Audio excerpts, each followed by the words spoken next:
Send TikTok video in WhatsApp without link. Hello guys, welcome back to this quick tutorial video. Today I will show you that how can you send a TikTok video in WhatsApp without the link. So let's get started on this process. Firstly, you'll have to open your TikTok app.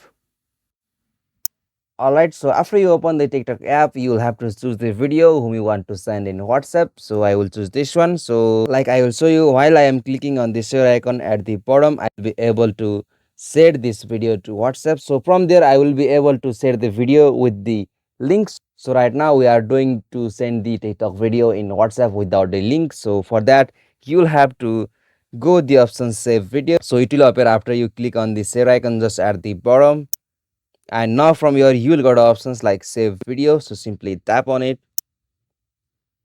Alright, so once your video has been saved to your device, you will be able to send this video to WhatsApp without the link. So simply you have to open the WhatsApp. Alright, so I will choose this one, and now from here you will be easily able to send that video from your gallery. So simply I will send it from here. Okay, so as you can see, this is the easiest and simplest method to send the TikTok video in WhatsApp without the link. If this video was helpful to you, please don't forget to subscribe our YouTube channel for more quick and short tutorial like this. Thank you for watching this video. Have a nice day.